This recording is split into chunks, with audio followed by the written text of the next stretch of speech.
Welcome into Duval Daily, presented by GenJag.com. I'm Jordan Lugo. Thank you so much for tuning in here on Tuesday, October 17th. We're just two more sleeps away from the Jaguars taking on the Saints in New Orleans Thursday Night Football, but still getting into this Jaguars victory over the Colts in Week 6. We're going to get into our standouts today, and then from here on out, it'll be Jaguars versus Saints talk until Thursday night. So let's go ahead and get into it. If you enjoy the content, please like, subscribe, hit that notification bell. You can check out genjag.com/shop, pick up some new Duval gear, like the hat I'm wearing right now. Appreciate y'all's support. Appreciate you being here. So, standouts. I think it starts with the defense for the Jaguars in this game. I think the defense really led the charge for me. Josh Allen, what an instigator early on for the Jaguars. The early sack fumble was absolutely huge. You know, Next Gen Stats said that he had 9 pressures against Bernhard Raimann, and Bernhard Raimann was playing elite football prior to this week. PFF said that he only had 4. For me, when I watched this game, I think it was probably somewhere in the middle. But Josh Allen, regardless of how many pressures he had, you know, numbers-wise, he was making an impact. And he was really strong against the run. He was really strong dropping in coverage. He had a really great game throughout the day. And he made some big splash plays, you know, throughout the game and was able to really help this Jaguars defense continue to play well throughout this game, you know, despite it being kind of a weird game with the Jaguars jumping out, you know, up to a big lead. The defense kind of has to, you know, fight to keep the energy up because you're up by so much. And I think that they did that for the most part. So really impressive for me. Obviously, the Colts did score 20 points, but I don't think this game was ever really in doubt. And I think Josh Allen was a big part of that. Foye Oluokun and Devin Lloyd, they were both big parts of that as well. I mentioned it yesterday. Foye Oluokun and Devin Lloyd were very impressive to me. They were getting their hands on the football. Couldn't quite haul it in, right? But for me, if you get your hands on the football as a linebacker, that's a good thing. Obviously, Devin Lloyd was playing with the cast on his thumb, so you can't really blame him for not being able to haul in the football. But these two combined for 13 stops. That's 13 tackles that constitute a loss, not a loss, but a negative play for the offense, for the Indianapolis Colts. So 13 of their tackles were negative plays for the Colts. Plays that constituted a loss for the Colts. So really impressive for me. They were getting their hands on the football, as I mentioned. They were flying around. I just love to see them playing with that energy, playing so well. And Foye Oluokun always does it. But Devin Lloyd, getting him back from his injury, I think he did make a big impact for the Jaguars out there. Not that Chad Muma has been doing a bad job in his place, but I think Devin Lloyd just brings a little bit more juice to the field than Muma does. I also thought Trayvon Walker, you know, Josh Allen's running mate, he had one of his best games of the year so far, had half a sack. You got him going. I love seeing him getting lined up against interior offensive linemen. And I don't care if he's lined up against them at the start of the snap. I don't care if he's stunting inside. I don't care if he's lined up, you know, shaded or head up against a guard or center. But I want to see more pass rush matchups with Trayvon Walker using his length, his athleticism, his strength against these interior offensive linemen. You know, tackles are the best athletes on the field at offensive line. Get him lined up against guys that do not have the physical ability to match up with him. And I think you're going to continue to see results like that. So I would encourage the Jaguars, you know, he's a 3-4 at outside linebacker in base. There's no doubt about that in my mind, right?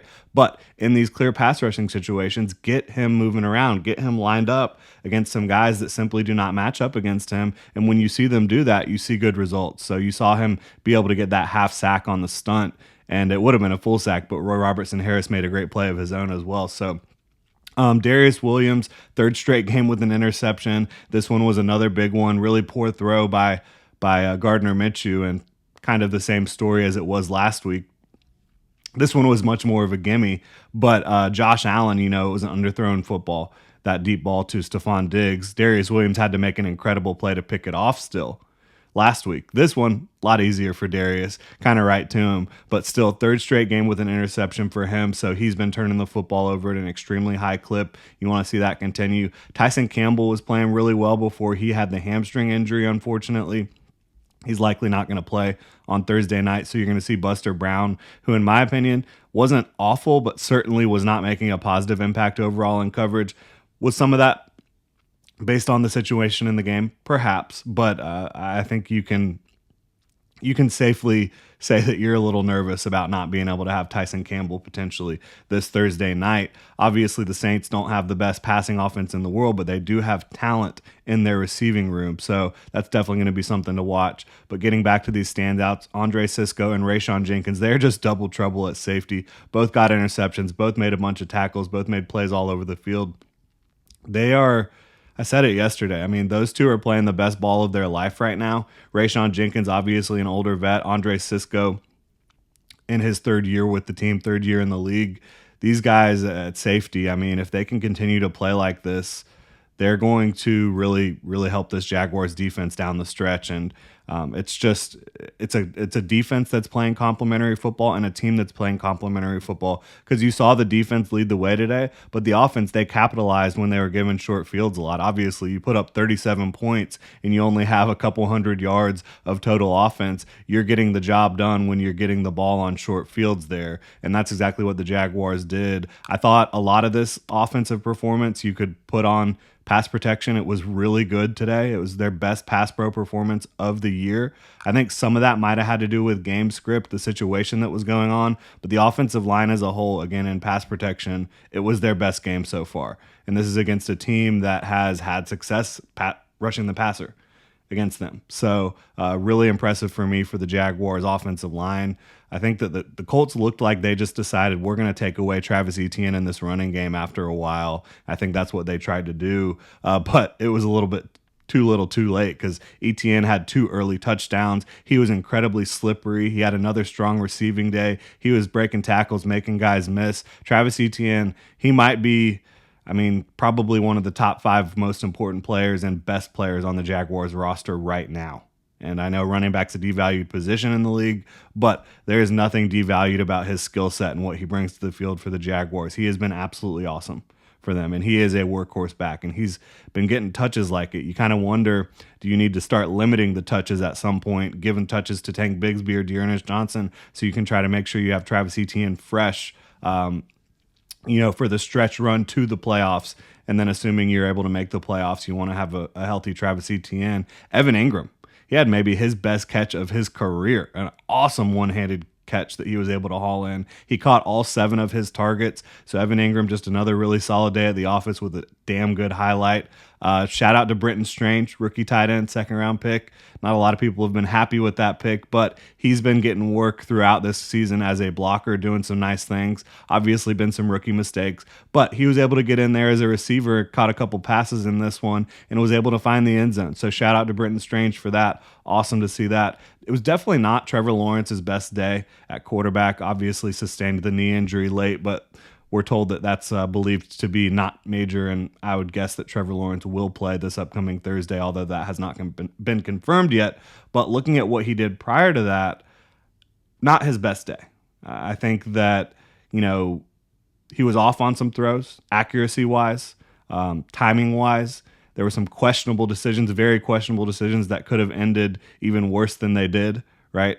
Had a couple throws that you're like, what is Trevor Lawrence seeing there? What are we doing? Let's just try to avoid any sort of catastrophes out here. But still, 2 touchdown passes, over 70% adjusting completion percentage. So even on Trevor Lawrence's bad days right now, the basic box score numbers do not look bad, right? You'll take 2 touchdown passes and over 70% completion percentage in most games and like it, right?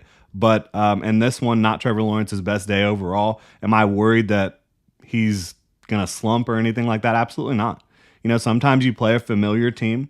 They know what you're trying to do. You know what they're trying to do. And sometimes they just make some plays. And sometimes you're just not on it that day. It's not your best day. I think that's what you saw from Trevor Lawrence. I have no concern with him moving forward, outside of making sure that knee is fully healthy.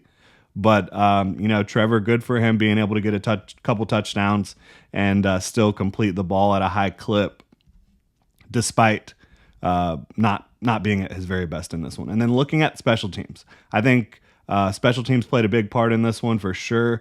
Individual performances by Brandon McManus. He was really solid on the field goals, getting extra points for the Jaguars. And then Jamal Agnew, he had a really big return at a really important moment when the Colts were trying to start stealing some momentum. Jamal Agnew kind of squashed that like a bug with a big kickoff return. So that was awesome to see from him. I thought kick coverage, punt coverage, good job on that overall. So solid complementary performance, offense, defense, special teams. I think defense led the way, and then offense and special teams did what they needed to do as well in this one. But anytime you can score 37 points and you say the defense led the way, not the offense, I think that's pretty awesome just to see the complementary football. Like, this was a team that came into the year, offense, huge expectations. Nobody expected much out of the defense, and the defense is leading the way so far. They are a top 10 defense in this league. They're one of the best run defending units in this league, and they have been so far the best team in the NFL at forcing turnovers. They have forced 15 turnovers through 6 games, and they're leading the NFL in turnovers forced. They're second in turnover differential. So the offense isn't quite holding up their end of the bargain on the turnover in the turnover department, but not doing a bad job either. So I think you really like what you see from the Jaguars. It is a really tough turnaround here, going from playing in London twice in 10 days. Then you have a week to, get home, get ready for another home game against the Colts. And then this one is the tough one, traveling to New Orleans after 3 days rest and trying to take on the Saints, a team that's really tough, a team that's really physical, a team that has an unbelievable home field. The Superdome is incredibly loud. It's going to be a raucous environment on Thursday Night Football primetime. It's going to be a tough task for this team to get up for this one, but good teams are able to do that, and they're able to win these types of games. It might not be pretty. It might not be exactly what you want to see, but you're able to play complementary football and win a football game. If they're able to do that and get to 5-2, I think the sky is the limit for what the Jaguars could potentially do this season in terms of playoff seeding, in terms of where they end up. So really big matchup this Thursday night. We'll get into that later, but really appreciate y'all tuning in. Hit me up on Twitter at Jordan DeLugo. Follow Generation Jaguar at Generation Jag. Hit that like and subscribe button on YouTube. You can also check out genjag.com/shop. Pick up some new Duval gear. Y'all have a good one.